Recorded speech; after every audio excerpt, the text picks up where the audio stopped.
Bismillahirrahmanirrahim. Assalamu alaikum. This is Dr. Madiha from ICPHS Rahimia Khan. Today our topic of lecture is hormone from the subject of biochemistry for class first year pharmacy technician. Hormone का lecture start करने से पहले ये जो top corner में आपको page number नज़र आ रहे हैं ये आपकी अपनी टेक्स्ट बुक के पेज नंबर है। हार्मोन की डेफिनेशन स्टार्ट होती है पेज नंबर 36 पे। स्टार्ट करते हैं तो जो टर्म हार्मोन है ये ग्रीक लैंग्वेज के टर्म और माओ से डिराइव हुआ है, जिसका मतलब है एक्साइटिंग या सेटिंग इन मोशन। यानी कि हार्मोन ऐसे केमिकल सब्सटेंसेस होते हैं जो कि एक्साइट रहते हैं या मूव करते रहते हैं। प्रॉपर डेफिनेशन इसकी है, these are the chemical substances. Hormones ऐसे केमिकल सब्सटेंसेस होते हैं जो कि सेक्रेट होते हैं बॉडी फ्लूइड में। कहाँ से सेक्रेट होते हैं? किसी एक सेल से या ग्रुप ऑफ सेल से या फिर किसी ऑर्गन से। किसी एक सेल से या ग्रुप ऑफ सेल को आप कह सकते हो कि टिश्यू से। किसी सेल से या टिश्यू से या ऑर्गन से जो केमिकल सब्सटेंस रिलीज होता है हम उसको कहेंगे हार्मोन।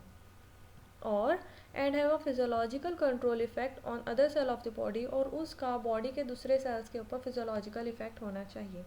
तो हार्मोन की डेफिनेशन तो ये हो गई, लेकिन अब आपने इसको याद कैसे करना है? आपने इस पूरे स्टेटमेंट को पॉइंट्स में इसको की पॉइंट्स इसके बना लेने। फर्स्ट पॉइंट ये है कि हार्मोन्स क्या होते हैं? ये केमिकल सब्सटेंसेस होते हैं।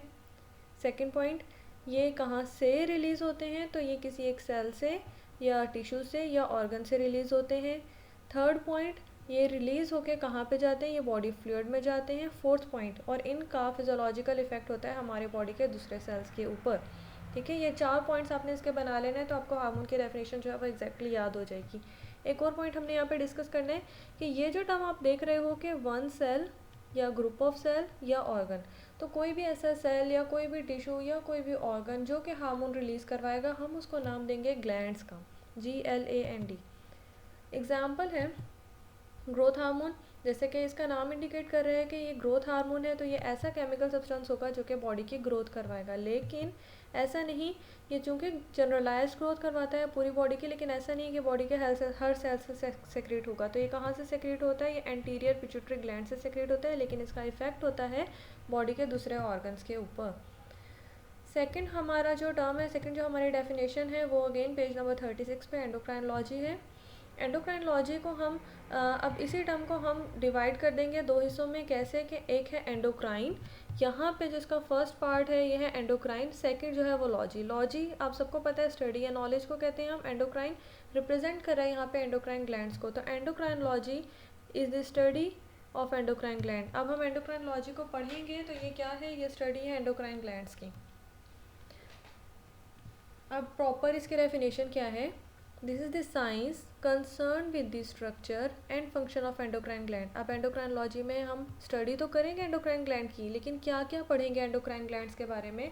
हम उसके स्ट्रक्चर को डिस्कस करेंगे, हम उसके फंक्शंस की स्टडी करेंगे, और उसके साथ साथ फंक्शंस हम नॉर्मल फंक्शन की बात कर रहे हैं प्लस इसके अब नॉर्मल फंक्शन। अब नॉर्मल फंक्शन में यहाँ पे क्यों कह रही हूँ? क्योंकि इसी डेफिनेशन का सेकंड पार्ट है and the diagnosis and treatment of the disorder of endocrine system. Disorder तभी होती है जबकि फंक्शन अब नॉर्मल हो जाए।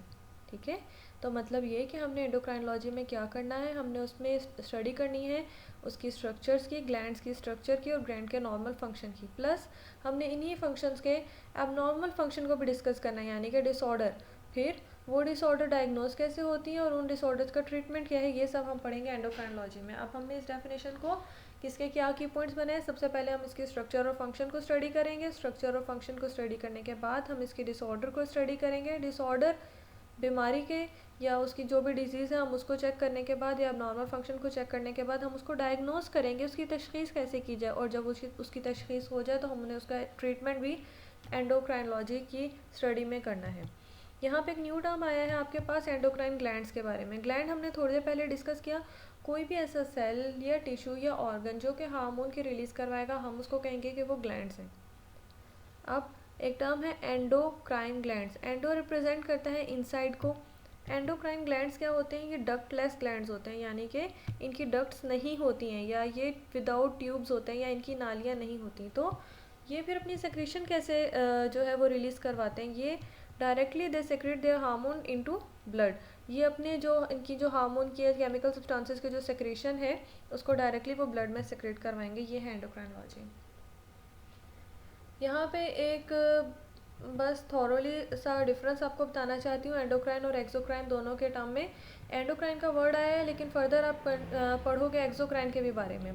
दो लफ्ज़ हैं, एंडो मीन्स इनसाइड, एक्सो मीन्स आउटसाइड। अब इनसाइड क्या, ये जो हार्मोन्स हैं ये अगर अपनी जो सेक्रीशन है, ये जो हार्मोन्स हैं ये अगर सेक्रीट होते हैं किसी भी ग्लैंड के ब्लड कैपिलरीज में या सर्कुलेटरी सिस्टम में या ब्लड में, तो हम इनको कहेंगे कि ये एंडोक्राइन है।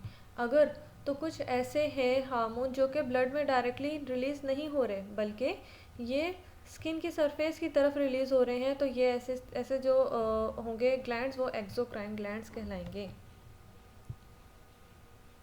नेक्स्ट है अगेन पेज नंबर 36 पे उन्हीं दोनों टर्म्स के डेफिनेशन के नीचे का जो टॉपिक है वो है functions of hormone. Function start करते हैं। सबसे पहला फंक्शन है कि हार्मोन्स हेल्प करते हैं to control the internal environment by regulating its chemical composition and volume.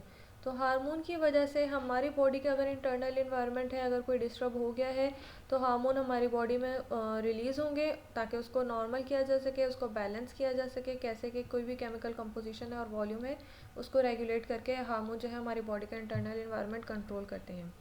इसकी एक एग्जांपल है, यह आपकी बुक में नहीं है, लेकिन फिर भी इंसुलिन एग्जांपल मैंने सेलेक्ट किया क्योंकि इंसुलिन आपने वैसे भी जो हमने प्रोटीन का चैप्टर है उसमें इंसुलिन को डिस्कस किया था। तो अब इंसुलिन की क्या एग्जांपल है कि it decreases blood sugar level by regulating chemical composition. अब इंसुलिन जो है इसके मेन जो मैकेनिज़्म है वो और बहुत सारे हैं, हम वो इंसुलिन के टॉपिक में पढ़ेंगे। लेकिन इंसुलिन करता क्या है, ये हमारी बॉडी में तब रिलीज़ होता है जब के ब्लड शुगर लेवल या ब्लड ग्लूकोज लेवल ज़्यादा हो जाए। ठीक है, तो इंसुलिन रिलीज़ होगा। इंसुलिन नेचर में क्या है, ये हार्मोन है। ये रिलीज़ होके क्या करेगा, वो जो शुगर का लेवल ज़्यादा हुआ है उसको कम करेगा, ठीक है, या उसको नॉर्मल करेगा आप कह सकते हो। तो कुछ हार्मोन ऐसे हैं जो कि हमारी बॉडी का इंटरनल इन्वायरमेंट जो है उसको भी कंट्रोल करते हैं। सेकंड फंक्शन है हार्मोन्स का, अगेन पेज नंबर 36 पे। कुछ हार्मोन ऐसे हैं जो कि ट्रांसपोर्ट करवाते हैं substance through cell membrane. Again मैंने इसी में इंसुलिन की एग्जांपल ली है। वो किस तरह से, जब आप इसको देखोगे तो देखें, अगर ब्लड में ग्लूकोज का लेवल ज़्यादा हो जाए तो इंसुलिन क्या करता है, इंसुलिन इसी ग्लूकोज को ब्लड में से इसको मूव करवाता है सेल के अंदर। ठीक है, अब सेल के अंदर मूव करवा रहा है तो ऑब्वियसली थ्रू सेल मेम्ब्रेन करवाएगा, सेल के अंदर मूव करवाएगा। इससे क्या होगा, इससे ब्लड में ग्लूकोज का लेवल कम हो जाएगा और सेल में ग्लूकोज का लेवल ज़्यादा हो जाएगा। थर्ड फंक्शन है पेज नंबर 36 पे, play a key role of growth and development. जो हमने फर्स्ट एग्जांपल की थी हार्मोन्स की, तो वो ग्रोथ हार्मोन की थी। तो कुछ हार्मोन ऐसे भी होते हैं जो कि हमारी बॉडी की ग्रोथ और डेवलपमेंट में रोल प्ले करते हैं। फोर्थ फंक्शन है हार्मोन्स कंट्रीब्यूट करते हैं their basic processes of reproduction, fertilisation. Reproduction में स्पेसिफिक हार्मोन है जो कि अपना रोल प्ले करते हैं। रिप्रोडक्शन हो गई, रिप्रोड्यूस हो गए, फिर फर्टिलाइजेशन हुई, फर्टिलाइज हो गए, फिर उसके बाद एम्ब्रियो बन गया। अब उस एम्ब्रियो की नरिशमेंट करवानी है, तो वो जो नरिशमेंट है, वो जो उसकी ग्रोथ करवानी है, उसके लिए भी स्पेसिफिक हार्मोन है जो कि अपना रोल प्ले करेंगे। अब एम्ब्रियो की नरिशमेंट हो गई, उसकी ग्रोथ हो गई, फाइनली अब जो डिलीवरी होनी है न्यू बॉर्न की, तो उसमें भी कुछ हार्मोन स्पेसिफिक हार्मोन है जिनका अपना अपना रोल है।